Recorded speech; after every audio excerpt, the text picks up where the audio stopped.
It's CEO here, and today I will show you how Animal Crossing Amiibo cards work. Amiibo cards are like trading cards, similar to Pokemon cards.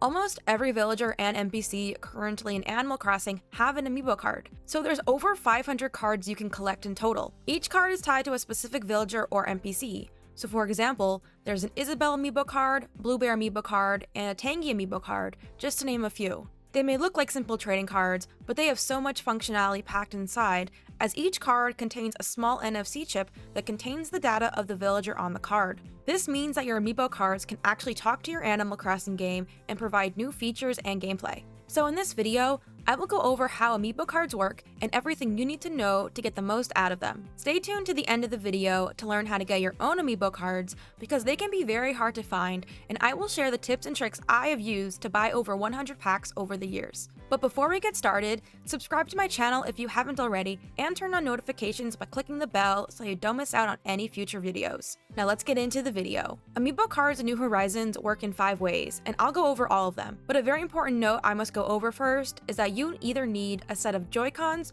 or a Pro controller in order to use an Amiibo card in New Horizons. These two controllers have an NFC reader built in that lets you use the cards in-game. Non-Pro and third-party controllers will not let you scan in Amiibo cards. The first way Amiibo cards work in New Horizons, and the most exciting if you ask me, is the ability to scan them into the Roost. Rooster and his cafe were added into New Horizons on November 5th, 2021. While you can sit and drink coffee alone with Rooster, you can also scan in any Amiibo card to make that villager or NPC visit and have a coffee date with you. Some characters can even bring along guests, like how when you scan in Cap'n, he brings his whole family, or when you scan in Gracie, she'll bring LaBelle. To use an Amiibo card in the Roost, walk over to the yellow phone and it will prompt you to scan in your card. Second, you can use Amiibo cards to move villagers onto your island. I already made a video showing you exactly how to do this, and that's linked above and in the description, but here's a short overview. Once you build the campsite, you'll unlock the ability to scan in Amiibo cards through the Nook Stop and Resident services. This will call the villager on your Amiibo card to come to your island and visit the campsite.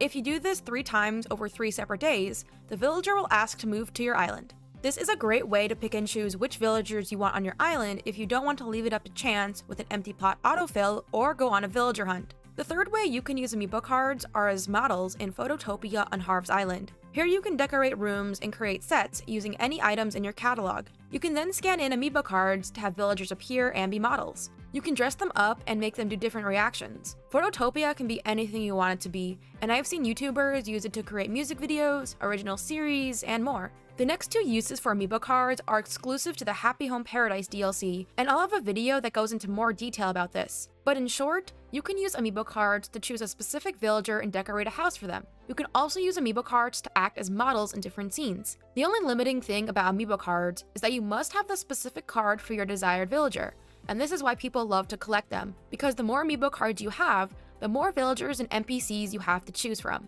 You can buy Amiibo cards in packs of 6 in North America and in packs of 3 in Europe and Australia. They're sold at various retailers such as Target, Walmart, GameStop, EB Games, Best Buy, and Amazon. After their initial launch in 2015, cards have been pretty hard to find due to Nintendo not reprinting them consistently, so if you're eager to get your hands on some Amiibo cards, I recommend you use the website now in stock. You can set alerts to be notified when the cards come in stock online in different stores. When the Series 5 Amiibo cards came out, I used this website to track them and was able to buy 19 packs total, just by checking the website multiple times a day. I also recommend setting the Now in Stock link I provided in the description as a bookmark on the home screen of your phone so it's super convenient to access. And that's everything you need to know about how Amiibo cards work. The cards have gotten so popular recently, and I remember when the cards first came out, Best Buy had at least 50 packs just sitting on the shelves at all times. Things have changed, but that doesn't mean you can't buy any cards. It just takes a little determination. I hope this video helps. Thank you for watching, and I'll see you in the next one.